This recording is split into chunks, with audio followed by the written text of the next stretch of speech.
Hello class 10th, welcome to enlighten academy. Class 10th last time हमने आपके pol science का, जियो का और इकोनॉमिक्स तीनों के एक चैप्टर फिनिश हो चुके हैं, जिसमें हमने उसकी एक्सप्लेनेशन, उसके NCERT question, PYQs, extra question सारे फिनिश हो चुके हैं। आपने वीडियो नहीं देखी तो पहले उन्हें जाके देखिए। आज हम करने जा रहे हैं आपके हिस्ट्री का पहला chapter, the rise of nationalism in Europe. ठीक है, तो इसका भी सेम पैटर्न रहेगा। आज एक्सप्लेनेशन, उसके बाद आएगी आपकी एनसीईआरटी की वीडियो, फिर एक्स्ट्रा क्वेश्चन और पीवाईक्यूज। ठीक है, तो टाइम ना वेस्ट करते हुए स्टार्ट करते हैं।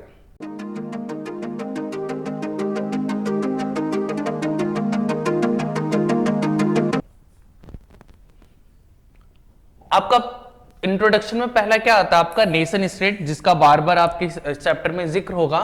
तो वो देखते हैं। सबसे पहले नेशन स्टेट होता है क्या है कि a large number of people of mainly common descent, language, history, inhabiting a territory boundary by defining limit and forming a society. Basically ये है कि एक पर्टिकुलर एरिया जिसके अंदर जो लोग हैं उनकी कॉमन लैंग्वेज होगी, कॉमन फूड होगा, उनकी कॉमन ड्रेस होगी, तो कॉमन लैंग्वेज होगी। जब इस टाइप का एक ग्रुप रहता है तो हम क्या बोलते हैं? Nation state. जैसे हम इंडिया में हमारा कॉमन कल्चर है, हमारी लैंग्वेज ऑलमोस्ट सेम है, मतलब आप कहे तो हिंदी ही है। ठीक है, और बाकी सारी चीजें भी जो है वो मिलती जुलती है।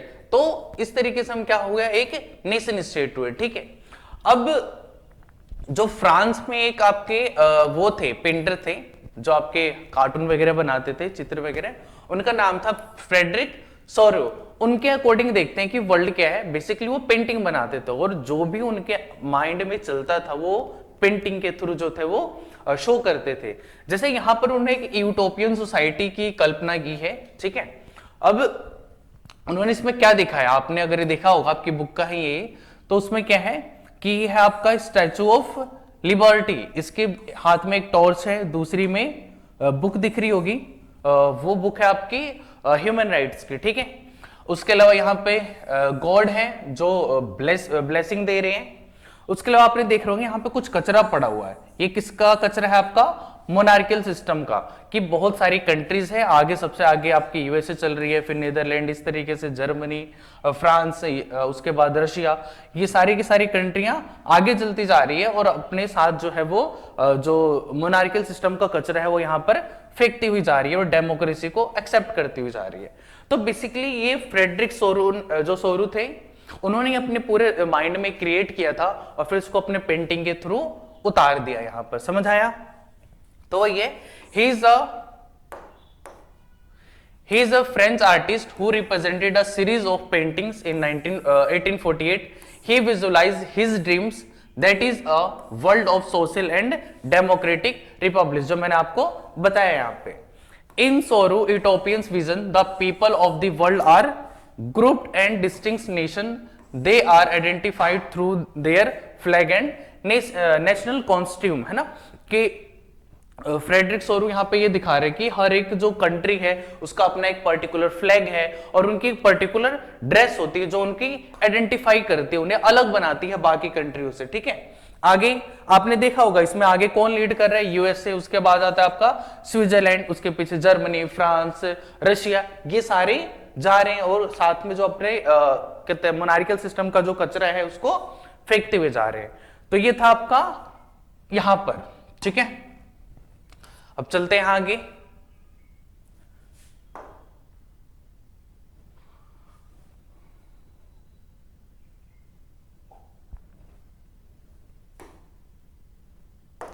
नेक्स्ट है आपका the French revolution and the idea of nation. ठीक है, French revolution was started in 1789। Exact date आपको पता होगी, 14 जुलाई 1789। उसके बाद यहां पे नेशनलिज्म की स्टार्टिंग हुई। मतलब ये कह सकते हैं कि फ्रेंच रेवोल्यूशन जो है जब मतलब स्टार्ट हुआ था, उससे पहले पूरी दुनिया में क्या चलता था? मोनार्कियल सिस्टम चलता था और लोग बहुत इजीली एक्सेप्ट भी कर चुके थे।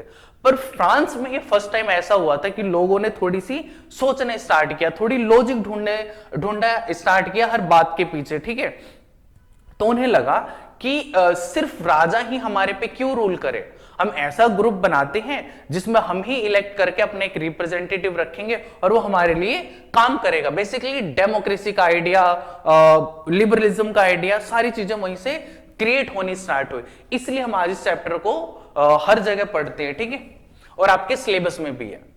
French revolution, revolutionaries took many steps to create a feeling of collective identity, जैसे कि innovative idea such as le citoyen and la पार्टी। ये आपके दो आइडिया थे, वो आपके जनरेट हुए थे। आगे इन्होंने क्या किया था, फ्रांस में एक पूरा फ्लैग डिजाइन किया गया था, ठीक है। आगे election of national assembly, also renaming from state general. पहले जब मोनार्कियल सिस्टम थे, यानी लुई 16 जब था वहां पे राजा, तो उस टाइम भी वहां पर एक कह सकते गवर्नमेंट टाइप की थी जो रूल रेगुलेशन बनाती थी किंग के साथ मिलकर। उसका नाम क्या था, स्टेट जनरल। लेकिन बाद में उसका नाम चेंज होकर क्या हो गया, नेशनल असेंबली हो गई, ठीक है। तो ये बनाया गया, और नेशनल असेंबली में कौन से लोग थे, जो लोगों द्वारा रिप्रेजेंट किए गए थे, और वो सारे लोग क्या बनाते थे, रूल रेगुलेशन यानी कॉन्स्टिट्यूशन वगैरह बनाते थे। आगे the administrative system which is consolidated, उन्होंने प्रॉपर एक एडमिनिस्ट्रेटिव सिस्टम बनाया था, ठीक है। आगे abolishing of customs and internal duties, जो भी उनके ऊपर टैक्स वगैरह लगते थे फालतू के, उन सबको उन्होंने हटाया। आगे uniform weight and measure were introduce, जो वेट एंड मेजर्स थे पूरी कंट्री में पहले अलग अलग चलते थे, ठीक है, कहीं पे कुछ चल रहा है कहीं पे कुछ, तो उन सबको मिलाकर एक यूनिफॉर्म कर दिया कि भाई 1 किलो का 1 kg की डेफिनेशन ये होगी और ये पूरी कंट्री में सेम होगी, ठीक है भाई। उसके बाद वहां पर एक कॉमन लैंग्वेज को बनाया गया कि आज के बाद पूरे कंट्री की कॉमन लैंग्वेज क्या होगी, फ्रेंच। क्लियर सारी चीजें, तो ये काम किए गए थे। आगे देखते हैं, आगे क्या है, नेपोलियन कोड ऑफ कंडक्ट, जो कि आपका 1804 में आया था, ठीक है। आपको पता होगा कि 1799 में नेपोलियन ने वापस कब्जा कर लिया था किस पे, पूरे फ्रांस में, और वहां पे जो डेमोक्रेसी आई थी कुछ टाइम के लिए उसको हटा दिया था और उसने अपना रूल स्टार्ट कर दिया था। बेसिकली वो एक डिक्टेटर था, बट ऐसा नहीं था कि उसमें सारी बुराइयां ही थी, कुछ अच्छी चीजें भी थी, ठीक है। देखते हैं उसके सिविल कोड ऑफ कंडक्ट में था क्या। तो पहले फीचर में abolishing of all birth right and privileges. अब पहले क्या होता था कि आपको पता है कि फ्रांस की जो सोसाइटी थी वो 3 पार्ट में डिवाइड थी, ठीक है। सबसे ऊपर नोबिलिटी, फिर क्लर्जी, और उसके बाद कौन आते थे, कॉमन पीपल, जिसे हम बोलते हैं पीजेंट्स वगैरह, ठीक है। तो टैक्स कौन देता था, जो आपके क्लर्जी और नोबिलिटी थी, सिर्फ वही, सॉरी, जो पीजेंट ग्रुप था सिर्फ टैक्स वही देता था, जो नोबिलिटी और क्लर्जी थी वो टैक्स नहीं देते थे, ठीक है। क्यों नहीं देते थे, क्योंकि उन्हें बर्थ के राइट और प्रिविलेज मिले हुए थे कि भाई जो भी पर्सन जिनका जन्म जो है वो नोबिलिटी या क्लर्जी में होगा वो आगे जाकर कभी टैक्स देंगे ही नहीं, ठीक है। वो पीजेंट जो टैक्स देते थे उन्हीं के पैसों पे क्या करते थे, वो ऐश करते थे। तो उन्हें बाय बर्थ प्रिविलेज मिली हुई थी, उसको खत्म कर दिया इसने। आगे establishment of equality before law, दूसरे इसने ये किया कि मैटर नहीं करता कि वो पर्सन जो है जिसने क्राइम किया है वो आपका क्लर्जी से है, नोबिलिटी से है, पीजेंट से है, सबको एक समान देखा जाएगा कानून की नजरों में, ठीक है भाई। आगे security of right to property, भाई आप राइट टू प्रॉपर्टी रख सकते हो, मतलब आपके पास पैसा है आप प्रॉपर्टी खरीद लो और वो प्रॉपर्टी वो जो प्रॉपर्टी आपकी पर्सनल हो जाएगी उसे कोई छीन नहीं सकता, ठीक है। आगे गिल्ड रिस्ट्रिक्शन वर रिमूव्ड। गिल्ड रिस्ट्रिक्शन क्या था आपका, बेसिकली ट्रेड वगैरह पे टैक्स लगता था और जो रिस्ट्रिक्शन थी वो लगता था और उसे क्या कर दिया था, इसने हटा दिया था। समझ आई ये चीज।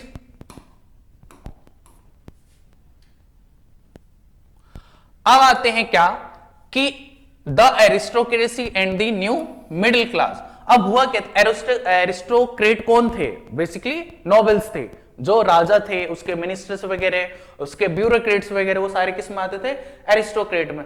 अब आती है एक न्यू मिडिल क्लास, तो देखते हैं आगे। Politically as well as socially aristocrat were dominated as far as population is concern. अब बेसिकली पूरे समाज पे, सोसाइटी पे जो पूरा कंट्रोल था वो किसका था, आपका एरिस्टोक्रेट का था। किसका था, राजा वगैरह का था, किंग का था। आगे peasant were the majority in the population. अब ये देखो कि आपके नोबल्स और क्लर्जी, इन दोनों की पॉपुलेशन जो थी वो सिर्फ दोनों को मिलाकर कितनी थी 10%। कितनी थी 10%। बाकी 90% में कौन आते थे आपके थर्ड स्टेट यानी पीजेंट्स वगैरह आते थे, ठीक है।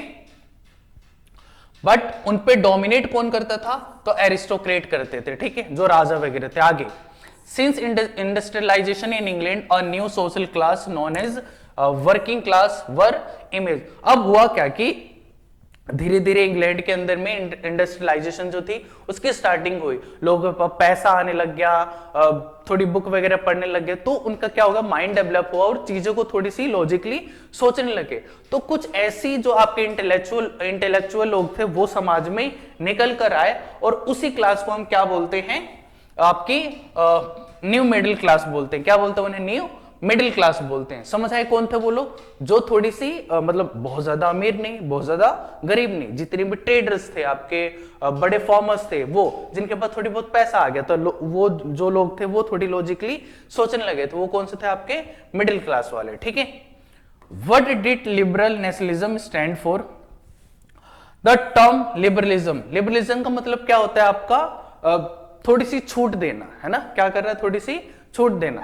तो ये कहां से हुआ है, लैटिन वर्ड है आपका लिबर, जिसकी मीनिंग होती है आपकी फ्री, यानी फ्रीडम देना, ठीक है।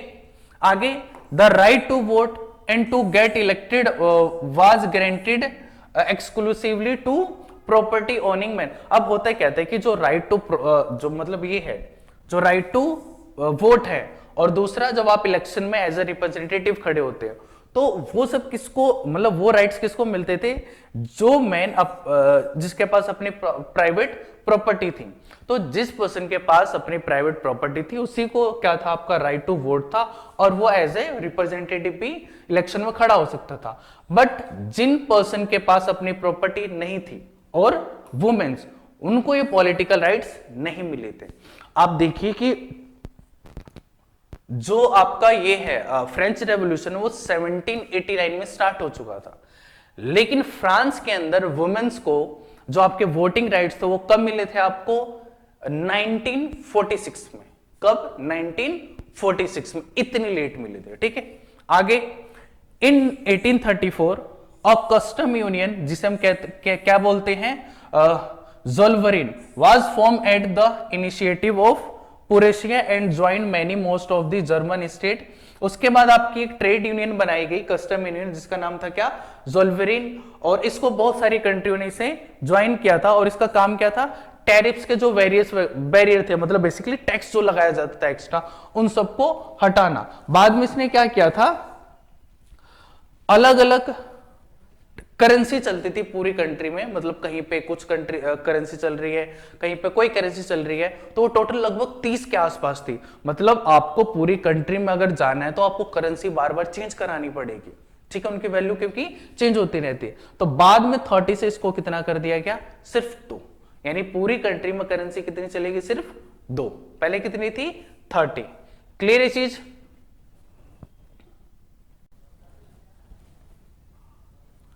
अब चलते हैं आगे।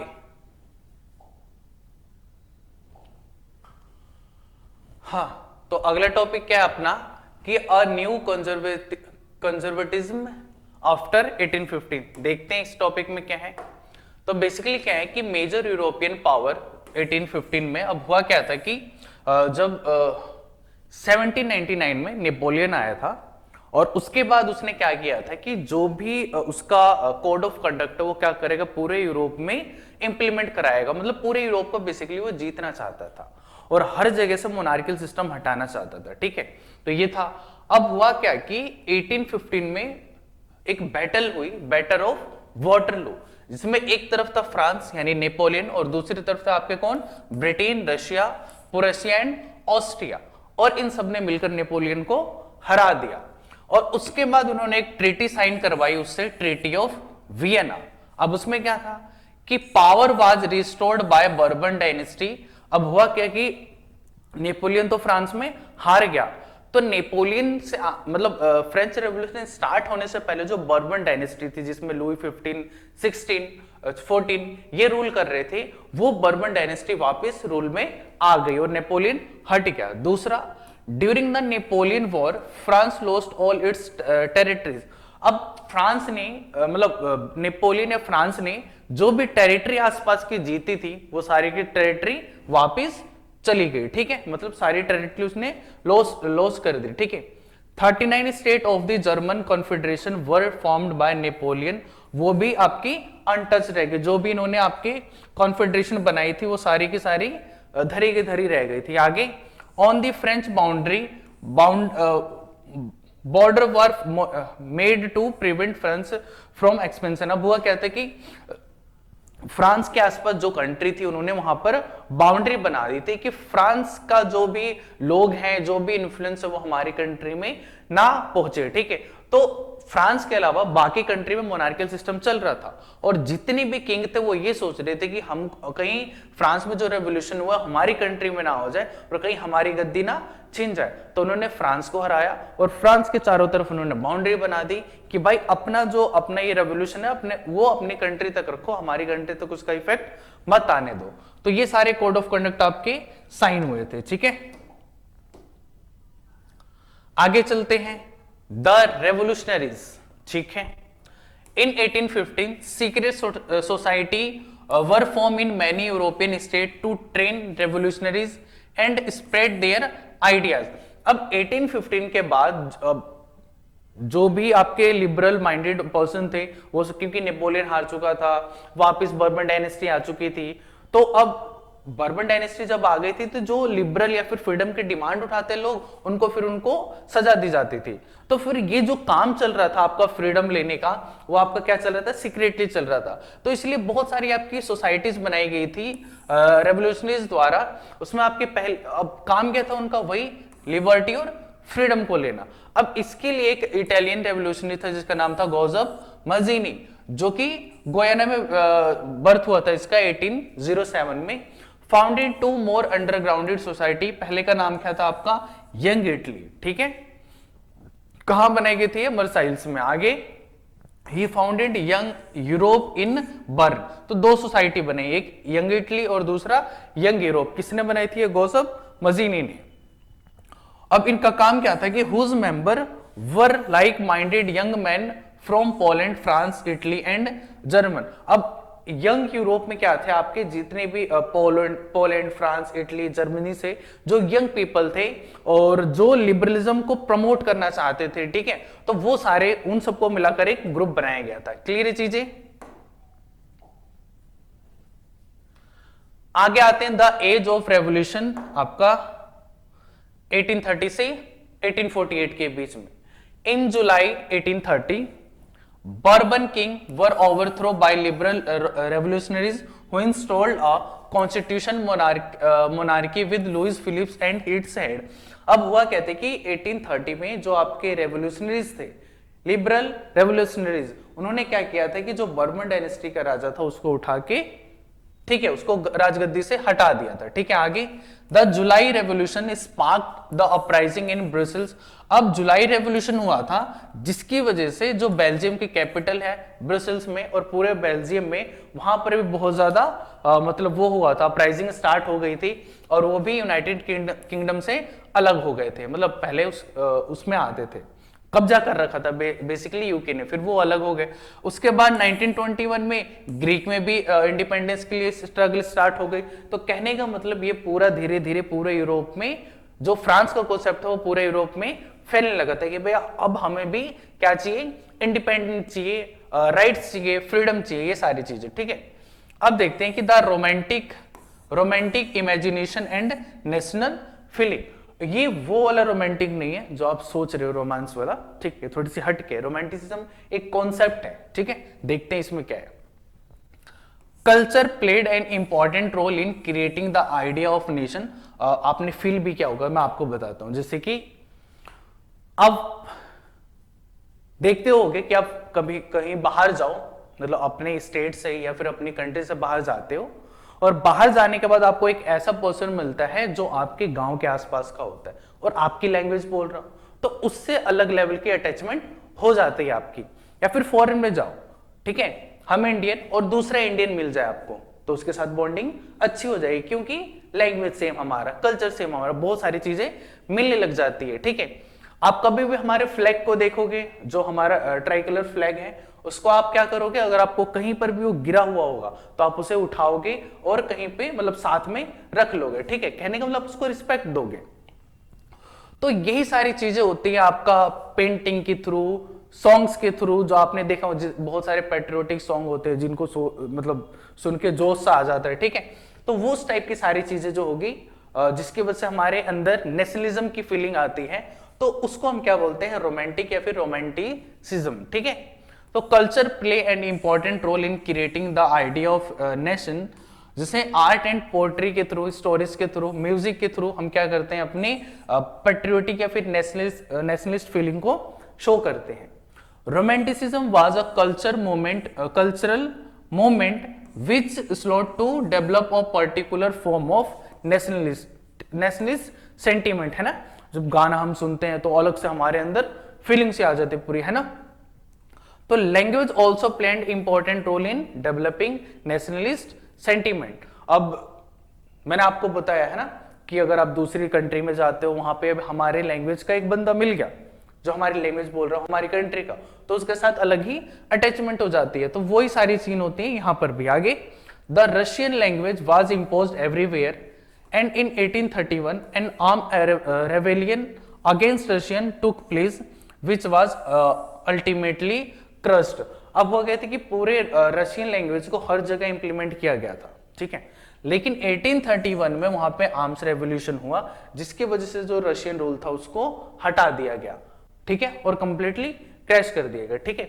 अब क्योंकि हर पर्सन चाहता है कि हमारा कल्चर जो है वो ग्रो हो, हमारी लैंग्वेज हो वो प्रमोट हो, ठीक है। आप हर जगह पे सेम चीज को, सेम लैंग्वेज को इंप्लीमेंट नहीं कर सकते, सबकी अलग अलग पर्सनल लैंग्वेज होती है, उसको मतलब हर एरिया की अपनी पर्सनल लैंग्वेज होती है, उसको ग्रो होने देना चाहिए, ठीक है।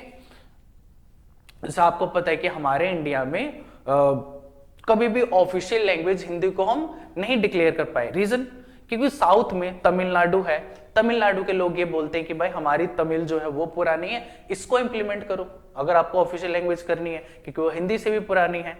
तो वो लोग बेसिकली क्या चाह रहे हैं कि हमारे जो लैंग्वेज है उसकी डिग्निटी बनी रहे, उसका जो पूरा ऑरा है वो बना रहे। ऐसा ना हो कि हिंदी इंप्लीमेंट हो जाए और वो ही क्या करने लग जाए, डोमिनेट करने लग जाए। तो ये थोड़ी सी होती है सारी चीजें, ठीक है।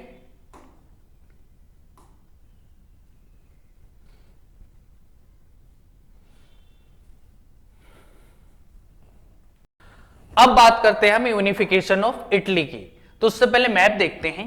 आप मैप में ये वाला पोर्शन देख रहे होंगे, ये और ये हो गया आपका सर्डेनिया और ये हो गया आपका पिडामोंट, जहां पर आपका ये एक्चुअली में इटालियन एम्पायर के पार्ट थे।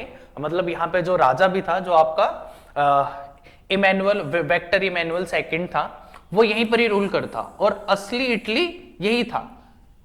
अब जो बाकी इटली के पोर्शन थे उसमें आपका जो ये वाला रीजन था, इसमें ऑस्ट्रियन हेम्सबर्ग जो एम्पायर था उसने कब्जा कर रखा था। बीच वाला जो इलाका है सेंट्रल पार्ट, इस पे पोप लोगों ने कब्जा कर रखा था, ठीक है।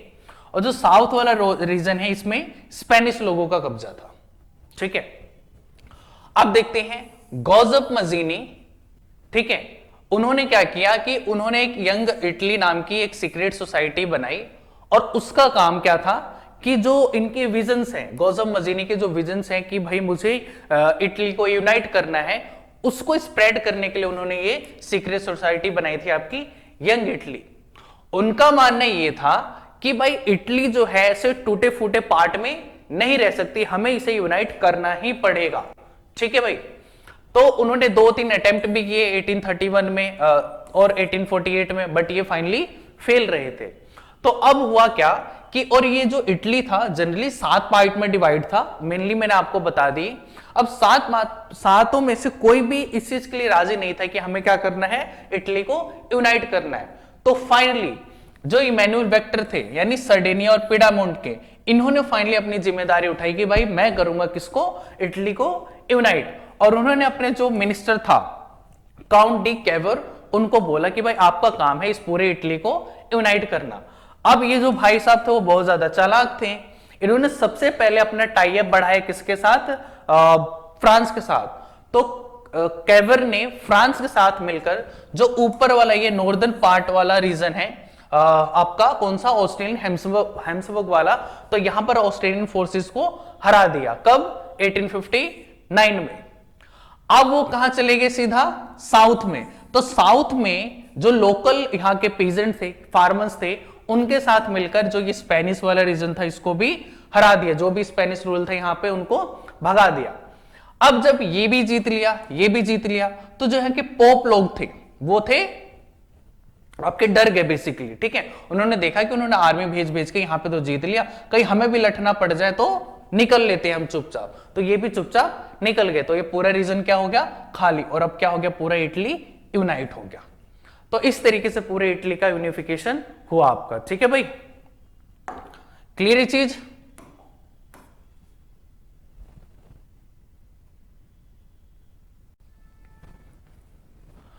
अब बात करते हैं हम यूनिफिकेशन ऑफ जर्मनी की, तो इसकी भी देखते हैं। अब nationalist feeling were widespread among middle class farmer. अब हुआ कहते हैं कि पुरुषिया में जो भी मिडिल क्लास लोग थे उनके बीच में भी नेशनलिस्ट फीलिंग जगने लगी कि हमें भी अब क्या करना है, पूरे जर्मनी को यूनाइट करना है।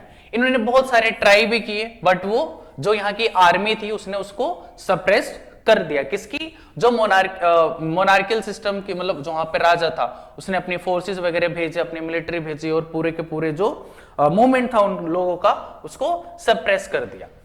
अब इसके बाद पुरशिया जो था उसने जिम्मेदारी उठाई कि मैं करूंगा किसको, जर्मनी को यूनाइट। अब उसने अपने चीफ मिनिस्टर जिसका नाम था ओटो वॉन बिस्मार्क, ये सर जी, इनको जिम्मेदारी दी कि भाई आपका काम है, क्या करना है आपको, जर्मनी को यूनिफाई करना है। और इसलिए इनको कहा जाता है आर्किटेक्ट ऑफ जर्मनी, ठीक है।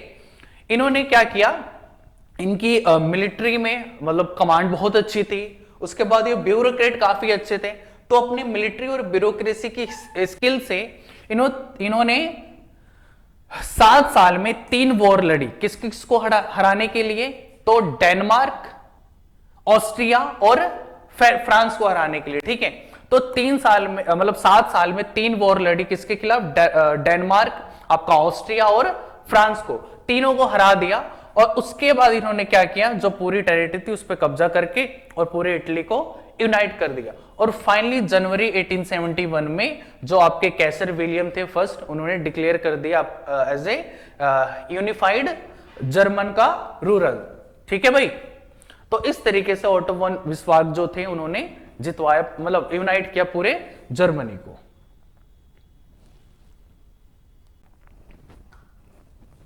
अब हम आते हैं किस पे, the history of nationalism in Britain unlike the rest of Europe. अभी हम ये देखते हैं कि जो ब्रिटेन है या इंग्लैंड है वो यूनाइटेड किंगडम या फिर ब्रिटेन, ग्रेट ब्रिटेन कैसे बना, ठीक है। देखते हैं पूरी कहानी किस तरीके से अलग है। अब मैं आपको बताता हूं कि यहां पर आपको कुछ रीजन दिख रहे होंगे, जैसे यहां पर ये स्कॉटलैंड हो गया, ये आपका इंग्लैंड हो गया, ये वेल्स होगा, और ये क्या हो गया आपका, यहां पर ऊपर हो गया आपका नॉर्दर्न आयरलैंड और नीचे हो गया रिपब्लिक ऑफ आयरलैंड। इस तरीके से ये डिवाइड था। अब इसमें भी जो सबसे पावरफुल था वो था आपका इंग्लैंड, ठीक है। अब आगे देखते हैं, in Britain the formation of the nation state were not the result of sudden upheaval of और रेवोल्यूशन। जो ये पूरा प्रोसेस था इंग्लैंड का ग्रेट ब्रिटेन और यूनाइटेड किंगडम बनने का, ये कोई सडनली नहीं होगा, ये बहुत एक लंबा प्रोसेस था। The primary identities of the people who inhabited the British Isles were ethnic ones such as English Welsh. अब क्या था, यहां पर इंग्लिश लोग रहते थे, यहां पे स्कॉटिश लोग रहते थे, यहां पे वेलिश लोग रहते थे और यहां पर आयरिश लोग रहते थे। और सबकी लैंग्वेज, सबके एथनिक ग्रुप अलग थे, लैंग्वेज अलग थी, ठीक है, कल्चर बिल्कुल डिफरेंट था। फिर देखते हैं कि आगे किस तरीके से ये पूरे एक ही में ही ज्वाइन हो गए। अब हुआ क्या कि ग्रेट ब्रिटेन ने द एक्ट ऑफ यूनियन 1707 जो था वो अपने पार्लियामेंट में पास किया, किसने, इंग्लैंड ने। अब इसके तहत क्या था कि इसके तहत वो पूरे स्कॉटलैंड में गया और स्कॉटलैंड को वो क्या कर लिया, मतलब लीगल प्रोसेस के थ्रू धीरे धीरे अपने अंदर मिला लिया। मतलब इसको लालच दी कि भाई ऐसे ऐसे करेंगे, हम एक साथ मिलकर डेवलप होंगे, और मान भी गया वो, ठीक है, क्योंकि प्रेशर बहुत ज्यादा बनाया गया। और उसके बाद धीरे धीरे स्कॉटलैंड जो है वो किसका पार्ट हो गया, इंग्लैंड को। बाद में इसके कल्चर, इसके लैंग्वेज सबको धीरे धीरे खत्म कर दिया गया, ठीक है। तो वही है the formation on United kingdom. और इसके बाद क्या बना, इंग्लैंड, वेल्स और स्कॉटलैंड, इन तीनों को मिलाकर क्या बन गया आपका, ग्रेट ब्रिटेन बन गया, ठीक है। The Great Britain meant that the England was able to impose its influence on the Scotland. Scotland's distinctive culture and political institution were systematically suppressed. अब इसके बाद क्या हुआ, जब इस पे पूरा कब्जा कर लिया तो इसके इंस्टीट्यूशन, यहाँ की लैंग्वेज, यहाँ का कल्चर, सबको धीरे धीरे क्या कर दिया गया, दबा दिया गया। और जो इंग्लिश पूरा कल्चर था, लैंग्वेज थी, वो सारी के सारी इसमें इंपोज कर दी गई, ठीक है। तो स्कॉटलैंड, इंग्लैंड और वेल्स मिलकर क्या बन गए, ग्रेट ब्रिटेन। अब आगे, the Scottish Highlander were forbidden to speak their Gaelic language और wear their national dress and large number were forcibly driven out of their homeland. अब इनकी जो खुद की ड्रेस थी, ठीक है, उसके अलावा इनकी जो लैंग्वेज थी, वो सब धीरे धीरे खत्म कर दी गई। और बहुत सारे यहाँ के लोगों को जिन्होंने प्रोटेस्ट किया इंग्लैंड के खिलाफ, उन सबको यहाँ इनके होमलैंड से बाहर निकाल दिया गया, ठीक है। अब आगे आते हैं, the English help the Protestants of Ireland. अब यहां पे क्या था कि मेजोरिटी में कैथोलिक लोग रहते थे। कौन से लोग रहते, कैथोलिक लोग रहते थे। बट ब्रिटेन ने चालाकी से किसको सपोर्ट करना स्टार्ट किया, प्रोटेस्टेंट्स को। किसको, जो के प्रोटेस्टेंट्स थे। हाँ, तो अब क्या था कि जो इंग्लैंड था उसने धीरे धीरे, अब ये जो रीजन मैंने आपको बताया, ये क्या था आपका नॉर्दर्न आयरलैंड, और ये क्या था रिपब्लिक ऑफ आयरलैंड। तो इस पूरे में, मतलब पूरे आयरलैंड में मेजोरिटी में कौन से लोग थे आपके, कैथोलिक, ठीक है। बट कैथोलिक जो थे वो इंग्लैंड का मतलब इंग्लैंड को अपोज करते थे, उनका विरोध करते थे। तो इंग्लैंड ने क्या किया, जो भी यहाँ के प्रोटेस्टेंट्स थे उनको क्या करना, सपोर्ट करना स्टार्ट कर दिया। अब उसकी वजह से क्या हो गया, इन दोनों के बीच में लड़ाई हो गई, और धीरे धीरे इंग्लैंड की हेल्प से जो यहाँ के प्रोटेस्टेंट्स थे उन्होंने कैथोलिक को पूरा दबा के रख दिया। और इस तरीके से क्या हो गया, ये पूरा अलग हो गया, मतलब पूरा आयरलैंड जो था वो टूट गया। ऊपर वाला जो हो गया नॉर्दर्न आयरलैंड, वो किस में मिल गया आपका, इंग्लैंड में, ठीक है। तो आगे, Catholic revolts against British dominance were suppressed, उसके वो भी सप्रेस कर दिया गया। Ireland was forcibly incorporated into the United Kingdom in 1801 में। फाइनली जो आपका ये नॉर्दर्न आयरलैंड था, ये किसमें, 1801 में इंग्लैंड में मिल गया। अब क्या हुआ, देखो, स्कॉटलैंड, इंग्लैंड और वेल्स, ये तीनों मिलाकर क्या बनाते थे, ग्रेट ब्रिटेन। अब इसमें आयरलैंड और मिल गया। तो अब ये जो पूरा बड़ा सा मैप बना है आपका, नॉर्दर्न आयरलैंड, पूरा स्कॉटलैंड, इंग्लैंड, वेल्स, ये मिलकर क्या बनाया, अब पूरा यूनाइटेड किंगडम, ठीक है।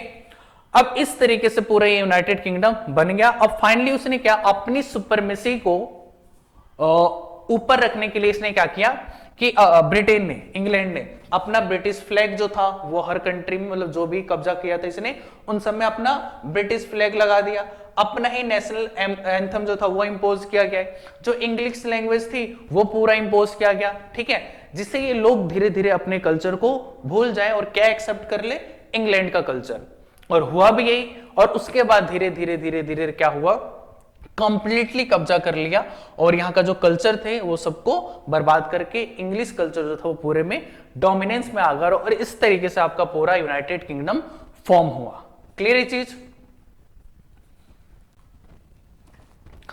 आगे देखते हैं आपका क्या है टॉपिक, विजुअलाइजिंग द नेशन। अब विजुअलाइजिंग द नेशन का मतलब क्या है कि पहले क्या होते थे, जो आर्टिस्ट होते थे, म्यूजिशियंस होते थे, सिंगर्स होते थे, वो जो नेशनलिज्म की फीलिंग को लाने के लिए, जो मैंने आपको रोमांटिसिज्म बताया था कुछ का, कि उन सब चीजों को क्या करते थे, अपने पेंटिंग्स वगैरह में, सॉन्ग्स वगैरह में उतारते थे। जैसे कि हमारे इंडिया में भी जैसे भारत माता है ना, आपने देखा हुआ पीछे शेर, माता खड़ी है इंडिया का झंडा लेकर, है ना। तो वो भी क्या है, वो एक तरीके की मतलब है तो वो क्या कहते हैं आपकी इमेजिनरी ही, बट उससे क्या आता है, हमें फीलिंग आती है कि भाई भारत हमारी माता है। समझ ये चीज? तो कुछ इस तरीके की चीज होती थी कि in the 18th and 19th centuries artist represent a countries as a person and nations as a female figure, जैसे मैंने आपको बताया, और आपकी बुक में भी दिया हुआ है जर्मनी को एज ए जर्मेनिया। जर्मेनिया में एक फीमेल फिगर खड़ी होगी और उसका नाम क्या है आपका जर्मेनिया। जैसे इंडिया में मैंने आपको बताया भारत माता। तो उस तरीके से रिप्रेजेंट करते थे जितने भी आपके आर्टिस्ट वगैरह होते थे। During the French revolution female figure portray idea such as liberty, justice and the republic. आपने देखा होगा स्टैचू ऑफ लिबर्टी, उसमें भी वुमेन के एक हाथ में मसाल, दूसरे में ह्यूमन राइट्स की बुक लेके खड़ी है।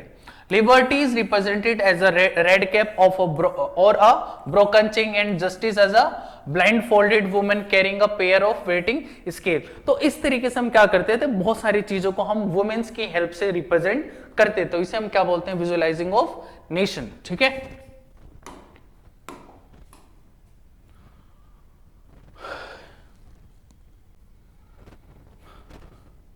अब आते हैं नेशनलिज्म एंड इंपेरियलिज्म। नेशनलिज्म का मतलब पता है आपको, देश राष्ट्र भाव की भावना, ठीक है, राष्ट्र हित की भावना।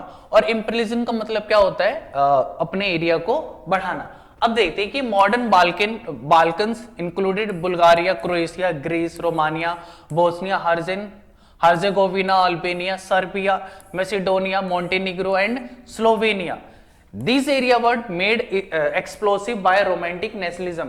अब हुआ कहते हैं कि जो ये एरिया थे इनमें भी नेशनलिज्म की जो फीलिंग थी वो बहुत ज्यादा बढ़ गई थी। ठीक है, अब इसके बाद जो मेजर यूरोपियन कंट्री थी, जैसे फ्रांस हो गया, ब्रिटेन हो गया, जर्मनी हो गई, ये सब इन पे कब्जा करना चाहती थी, कंट्रोल करना चाहती थी। और इसी की वजह से क्या हो गया, सीरीज ऑफ वॉर स्टार्ट हुई, जिसे हम क्या बोलते हैं, फर्स्ट वर्ल्ड वॉर। ठीक है, क्यों हुआ, क्योंकि जो मेजर कंट्री थी वो माइनर कंट्री के ऊपर क्या करना चाहती थी, अपना इन्फ्लुएंस बढ़ानी चाहती थी, उनको उन पे कंट्रोल करना चाहती थी और अपने टेरिटरी को एक्सपेंड करना चाहती थी। इस वजह से क्या हुआ, बहुत सारी लड़ाइयां हुई। ठीक है, तो ये था पूरा चैप्टर, और पूरा लेक्चर देखने के लिए धन्यवाद।